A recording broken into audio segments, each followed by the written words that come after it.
In this lesson, we are going to talk about quick fixes. This lesson allows us the opportunity to use some tools and techniques to improve some images. Correcting red eye. Red eye occurs when the retina of a subject's eye is reflected by the camera flash. It's a common occurrence with photographs taken in the dark because the iris of the eye is wide open. The first file that we are going to work with today is going to be the first of 6 files. And I'm going to go ahead and open that. I'm going to go to File and Open. I'm going to go to my Lesson Files folder.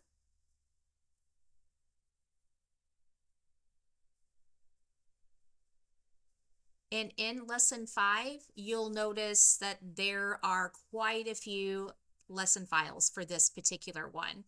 There's even some extra folders in here that we're going to work with, especially for files for panorama and focus stack, and that will be towards the middle and the latter half of the lesson. All right, the first one that we need to open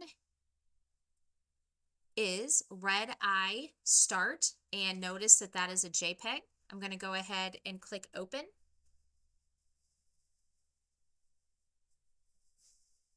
All right, first thing that I want to do is do a file save as and rename this through File and Save As.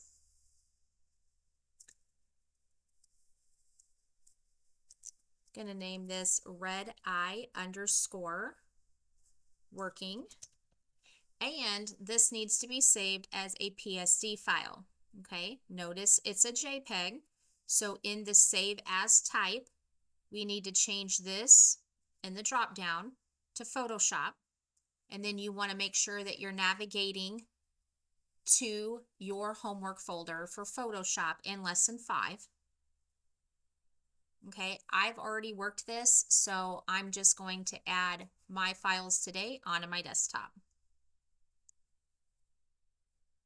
Okay, Red Eye working, and it will be saved as a Photoshop file. All right, here you go. If you look at the Open tab, Red Eye working.psd. Okay, the first thing that we want to do is to zoom in on the eyes. Right now, you can see that both of her eyes do have the red eye, all right? And that's just merely because the photograph maybe had darker conditions and the irises of her eyes obviously wide open when the picture was taken. Usually this has to do, of course, with the flash on your camera. Okay, so what we want to do now is to select the red eye tool, and that is J on your keyboard. Okay, it is actually housed in with a great group of tools.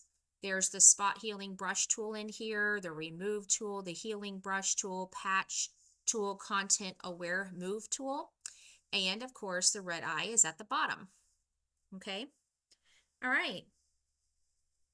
On the options bar at the very top, we can reduce the pupil size. Mine was set at 50%.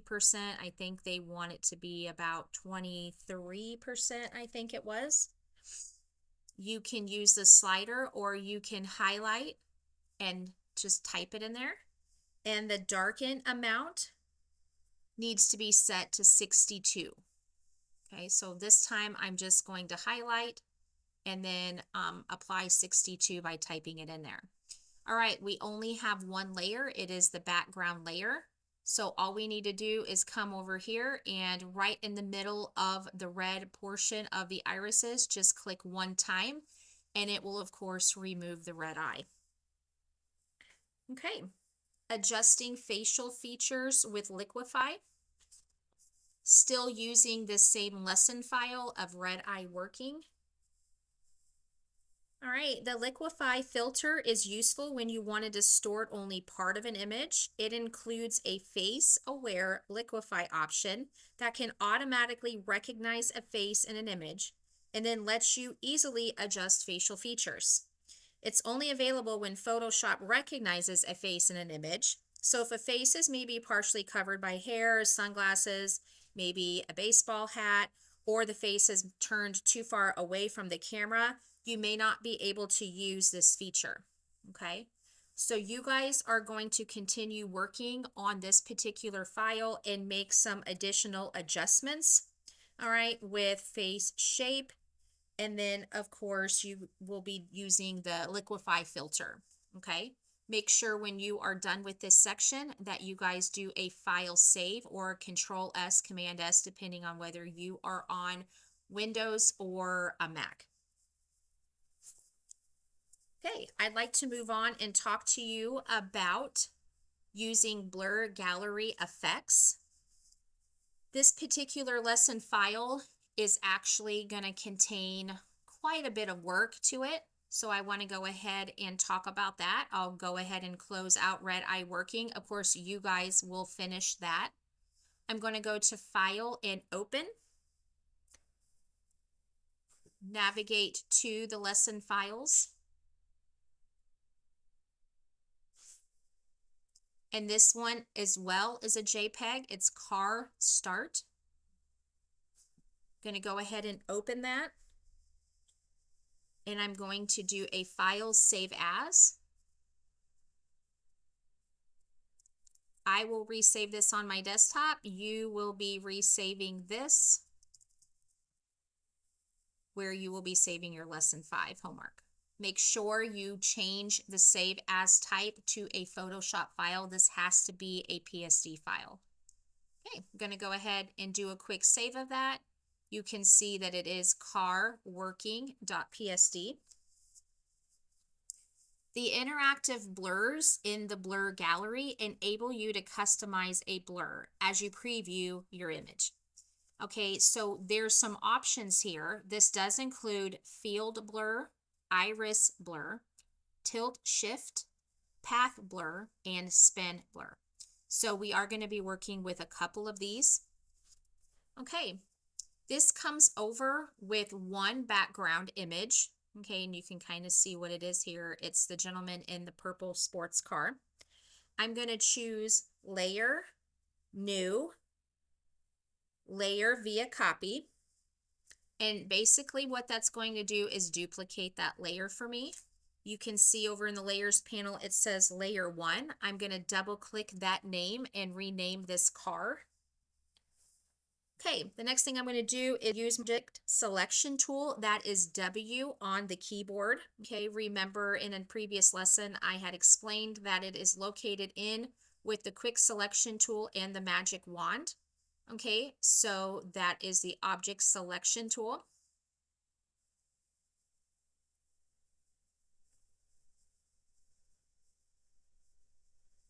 Okay. What I'm going to do is click on the car. I want to make sure that I have the car layer selected when I use that tool. Okay, and then in the layers panel, I'm going to click to add a layer mask, and that is this button down here. It's directly to the right of layer effects. It's the FX button. The one next to it looks like it's a little rectangle and it has like a little circle shape in the middle of it. That's the layer mask. I'm going to go ahead and click that, and then I want to stop here for just a second and note what the thumbnail looks like for that layer mask. Remember in the previous lesson we had talked about layer masks as far as black hides and white reveals, and shades of gray will have some transparency. Well, here if I alt click and click into this, I wanted to show you that the outline, the kind of the shape of the vehicle itself obviously is in white. That is showing. All of the rest of the background is hidden. Okay, if I alt click on that again, and it will close that view out and take me right back out to my workspace.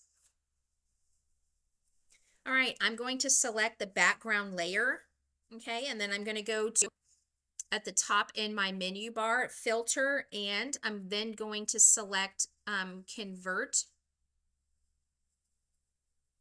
for smart filters. And this is going to give me a dialog box. Okay, I can go ahead and it's just letting me know that it's going to be converted into a smart object. I'm going to go ahead and okay. Notice that it changed the name from background that was italicized and locked to a layer 0. I'm going to double click layer 0 and rename that background blur. And then I'm going to come back up here into my menu bar at the top and choose filter. Come down to blur gallery and choose path blur. Okay. All right. So now this is where things kind of get a little interesting, but very cool. Notice that the car is not really blurred real much yet, but obviously the background is. All right. The man that's driving the vehicle does look really blurred. Okay. But we're going to continue over the next several pages in this lesson to tweak this a little bit to make it look more realistic as far as the path being blurred and then doing some spin blur to the wheels and the tires. All right, so over here in the blur tools, okay, over on the right hand side, we can change the speed. You can use the slider or merely highlight and type in there 200%. Now it really looks like the car is going fast, but in the process, you can kind of see that the guy doesn't look like he's there anymore. Okay, I know it kind of looks funny right now, but we'll be adding him back in a couple more pages. All right, and then we can deselect the centered blur right here to make this look a little bit more natural. Okay. Basically, what I want to do is kind of swing this in the opposite direction, and I'm just going to pull mine over to about right here to where it's kind of in line with the start of the handle. What I just did, if you didn't notice, was move the blur that was at the front of the vehicle because the blur is following the blue arrow. Do you see that? This arrow was to the right of the car, so this blur was at the front end. So by kind of flipping that around, obviously it's going to help us to have that perspective, that blur of speed. So it looks a lot more natural just having flipped the blur from the front of the vehicle to the back end of the vehicle. Okay, then I'm going to go ahead and click on it. And I'm going to do a Control S and go ahead and save this. All right.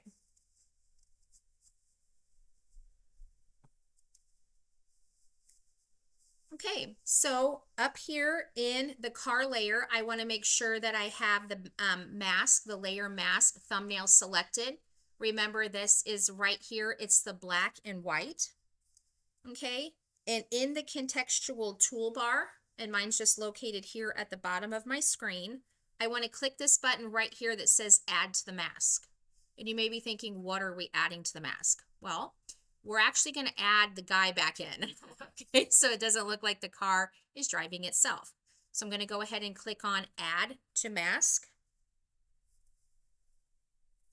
Okay, and then I want to make sure that my brush size is set to 30. And the hardness is at 50%. Okay, and then we can actually come down here and just gently add him back in. All right, there we go.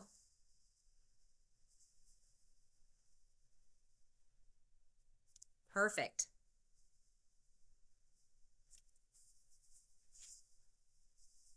All right, so there are a few more pages left in this section on different parts of working with like using selection brush tool and then adding in spin blur, which will take care of the wheels and the tires, giving that more of a realistic effect. I'm going to allow you guys to finish this section. I kind of just wanted to show you a few things and get you started. Okay, since this is a little bit of a longer chapter and we are going to be working with 6 files, I wanted to just get you guys started, get you right here, and then allow you to finish this. All right, but I am going to go ahead and I am going to save this. Okay, I will close this one and we can move on. Creating a panorama, which this is really cool as well. Photoshop makes it easy to combine multiple images into a panorama. This is accomplished by going to File, and then the drop-down menu or pop-out menu will be Automate, and then Photo Merge. There are 4 options at the bottom of that dialog box, okay, that you should know about. Okay, there's Blend Images Together, which blends images based on optimal borders between them instead of just creating a simple rectangular merge. Vignette Removal helps ensure consistent brightness when merging images that are darker around their edges.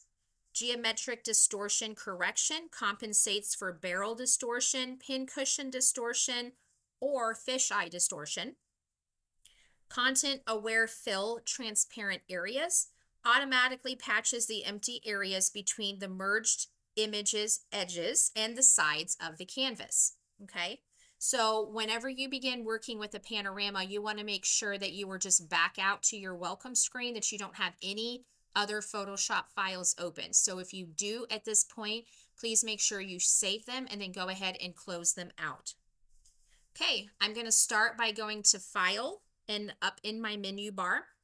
And then down towards the bottom is Automate. And then at the very bottom of that pop-out menu, there is Photo Merge. I'm going to go ahead and select that. Okay, I want to make sure that I choose perspective for my layout.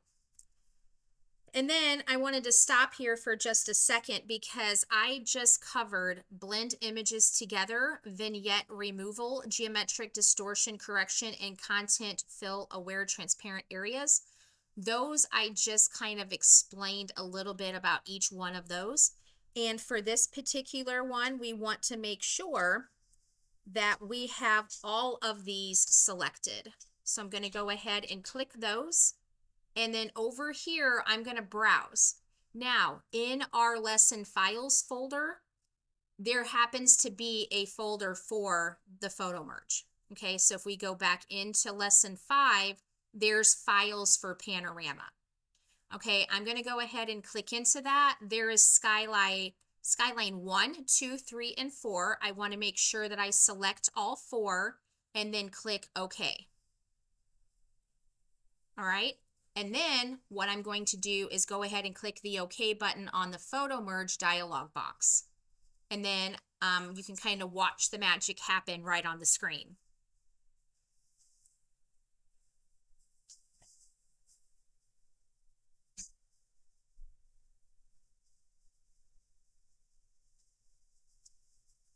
All right. And this is what this looks like when it's completely finished. Okay, and Photo Merge has opened up Skylines 1, 2, 3, and 4. All right, let's take a look at the Layers panel and coming back to the idea of layer masks. So basically what Photo Merge does is it takes 4 different images and merges them together to make a panoramic image. Okay, so if we take a look, this is skyline1.jpg. It says merged. Okay, in that layer. So this is all of the 4 images merged together. Okay, so I'm going to toggle that off. Well, I'm going to leave that one on, but I'm going to come down here into Skyline. Okay, and I want to show you, remember that black hides and white reveals. Okay, so if we take a look at this, you can see some of these images. Okay, so if we look at the image portion of the thumbnail, it's taking this part of the image, which again correlates to what you're seeing in white, and then where you don't see part of the image is hidden. This image, it's actually taking part of the middle portion, and you can see this portion in white. Everything else is hidden. On Skyline 3, this portion of the image is visible, and you can see that by the white portion of the layer mask. And then on Skyline 4, the right portion of that image is what is showing as indicated in the layer mask. Okay, so basically the merged merged version of that takes everything that's showing in white, or what you see on the image portion of the thumbnails, and combines them into a panoramic view. Okay, so this is very important when we are looking at this, because this right here is what makes up our skyline 1.jpg that is merged. Isn't that amazing? All right. So basically what they're going to have us end up doing is to take and flatten this image, which we talked about how to flatten an image in the layer basics that we talked about last time. So what we want to do now is go ahead and merge all of these layers into one layer. So then we can go ahead and apply a levels adjustment layer, brighten it up a little bit, and then do some fine tuning. Okay, so I am going to go to layer, and down at the bottom there is flatten image. So everything was showing. There's the difference between merge visible and flatten. Merge visible only gets the layers that are visible, and flatten will get everything. Okay, so skylines 1, 2, 3, and 4 and the merged skyline 1.jpg is now all combined into a locked background image. All right, then the next thing that we need to do is come over to our adjustments. I'm going to move over here to single adjustments, and I'm going to click on levels, and I'm going to grab my white point, and basically I'm just going to kind of sample some of the white clouds. And I just want to show you that by clicking on different white clouds, the white in those pixels will respond differently. So the whiter the cloud, the brighter the image, okay, on a level. So you can see the difference between some of these that I just showed you. Okay. All right. So basically, you guys are going to fill in the rest of this lesson. There's a couple of little things that they're going to show you with how to fill in empty areas when cropping and such. I'll let you guys have the opportunity to work those couple of pages by yourself. I just wanted to be able to get you going and do some explaining about how we create a panoramic image, and then how all of that comes together in the layers panel. So I'm going to go ahead and save this. We didn't start with a start file, so this is going to be a file save, and I'm going to click OK to that.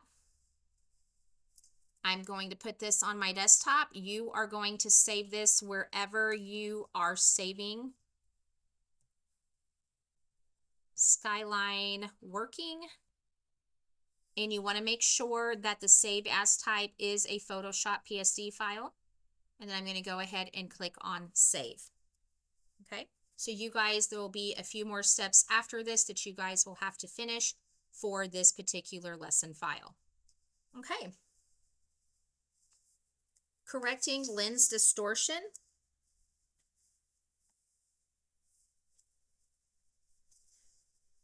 I'm going to go ahead and close this one out. And I'm going to go to File and Open. Go back to my lesson files for 5. Here's my lesson files. Here's lesson 5. And this particular one that we're going to be working on is Lens Correction Start, and it is a JPEG. Okay, so of course we need to resave this so that we don't overwrite our file. And I'm going to do a file save as.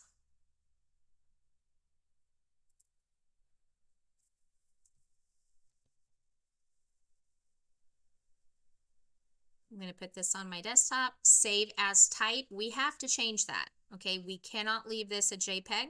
This has to be a Photoshop file.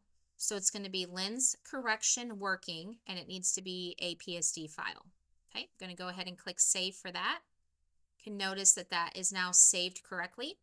All right, so we are looking at an image here, and because of the shape of the camera lens, this happens even when we take pictures with our cell phones. Okay, whoever or whatever is around the edges of the image can kind of look bowed. That can even include faces on, like if you're taking a selfie with a group of people. And in this case, it's happening with the railings going up the steps. Okay, so we have the opportunity to fix that and straighten that out. All right, so the lens correction filter fixes common camera lens flaws such as barrel distortion, a lens defect that causes straight lines to bow outward towards the edges of an image. That's exactly what you see here. These are supposed to be straight, okay, and this one here. Okay, you can even see this one looks like it's bowed as well, okay, and that's happening because of the shape of the camera lens. Okay, there's pincushion distortion, and that causes straight lines, and they cause them to bend inward. Okay, so barrel distortion causes those straight lines to bow outward. Pincushion, they move inward. There's chromatic aberration, and that appears as color fringe along the edges of an image's objects. And then vignetting occurs when the edges of an image, especially the corners, are darker than what the center is. Okay, all right. So we have the lens correction working .psd open and saved. There's the one background layer. Okay, so we're going to make some very simple changes to this to fix this, and it's actually very easy. We're going to come up here in our menu bar and go to filter and lens correction. Okay, so it's going to open in a lens correction kind of a dialog box. Okay, you do want to make sure that preview is showing so that whatever you end up doing to this, you can actually see the changes that's happening. Okay, so on auto correction over here on this tab, we want to make sure that geometric distortion is selected, and by default it is, and it's grayed out, which is totally fine. And we want to make sure that auto scale image is selected. Okay, and then under edge right here, you want to make sure, sorry, I'm moving to my next piece of paper. Okay, that we have transparency selected, and by default mine is. Okay, yours could end up having edge extension or something else, so you just want to make sure that transparency is in here. Okay, GoPro is automatically selected on this image, maybe from the details that came in from metadata, because if you look towards the bottom, it says camera model Hero 10 Black GoPro. So this is why this is automatically filled in here. So as a result, we want to make sure that we choose Hero 10 Black from camera model, as well as Hero 10 Black for lens model. Okay, notice when I did that, if you happen to be paying attention to the railings, it's all straightened out, okay, and kind of cropped and framed, okay? And then the lens profile you can see is located directly beneath it. So, and then you can go ahead and click OK. If you were watching on screen when that happened, you could see the before and after effect like instantaneously, and that is so amazing. All right, I want to make sure that I do a Control S and I save that.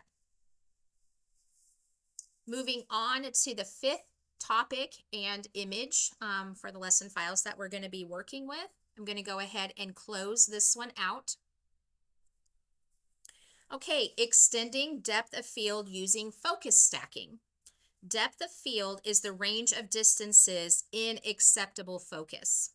When you're taking a picture, you have to focus on one point. If you would like an entire image to be in focus, maybe something in the foreground, maybe something in the background, kind of using that as an example, you can take a set of images focused on different points along that entire subject and then merge them to combine all of the in-focus ranges. This is known as focus stacking, okay? But here's the thing, all the images must be aligned exactly, okay? All right, so normally, here's my disclaimer, I'm always telling you guys, you don't have to open anything in Bridge, just skip those couple of steps and just go straight to Photoshop and start opening your lesson files, right? Well, today on this particular small portion of this lesson on quick fixes, I do want you to use Bridge. Okay, so here's what we're going to do. We're going to go to File and Browse in Bridge. Okay, and now the steps in the book are going to walk you through how you can get to where you need to go to find your lesson files and the focus stack folder that's in lesson 5 of the lesson files folder. Okay, so mine's already there because again, I've already worked this. So make sure if you're uncertain how to get this view pulled up for you, you can walk through those steps in the book. And of course, you can totally ask me after lecture or during open lab portion, and I would be totally happy to help you with that as well. All right, so there is a focus stack folder in lesson 5. Okay, and you can see there's our files for Panorama that we just did, but you want to make sure that you have the focus stack folder opened. Okay, and there is focus stack 1, 2, 3, 4, and 5. They are all JPEGs. Okay, so you want to make sure that you've got all 5 of these. I highlighted focus stack 1 and I shift clicked focus stack 5 and it opened all of them on screen. Now you might be looking at them and at a quick glance you would say, okay, what, they are all the same.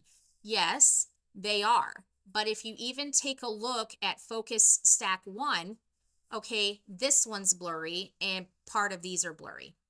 Okay, and then if you look at focus stack 5, where this one was blurry, now it's in focus and this one's blurry. Okay, so each one of these is probably set, the phone is set up maybe on a tripod of some sort, or the exact picture is taken in this exact location, but the only difference is where you're focusing. Okay, so we've got 5 images. Okay, and so with all 5 of these, we want to do, and this has to be done in Adobe Bridge. Okay, you can see them all selected here. They're all open in the preview area. So up in Bridge, in the menu bar at the top, I'm going to choose Edit. And if you have not already selected them all, I did, but you can go to Edit and Select All. Okay, and then I'm going to come over here to Tools, still in Bridge, and I'm going to open up Tools. And I'm going to come all the way down here to Photoshop because this will work. You can see here that you can do this in Premiere Pro. You can put it over in Illustrator to trace an image. Now we're going to move these over to Photoshop. Okay. And I'm going to choose Photoshop and load files into Photoshop layers. Okay. So I'm going to go ahead and click that, and I'm going to let Bridge work with Photoshop and get all of this opened. Okay. So here's the thing. This is why I wanted you, probably for the first time so far working these lessons, to actually use Bridge, is because Bridge has that feature that you can open all 5 images and it will treat all 5 images each as its own individual layer in the same document. Now, could we have done this and just did a drag and drop and brought them all over? Yes, we could. But this was the easiest way, is the way that the book presented it. So even though I don't normally use Bridge to open up files, a start and end file and look at it, I just skip straight to the start file and begin working on this particular small portion of this lesson. You know, since we are working with focus stacking, you definitely want to make sure you're following the steps and using Bridge for those first few in order to get all of this opened, as each file is a layer in the layers panel. Okay, perfect. All right. Now, once you have this view in Photoshop where focus stack 1, 2, 3, 4, and 5 are all layers in the layers panel, okay, then you can go up in your menu bar and do Select.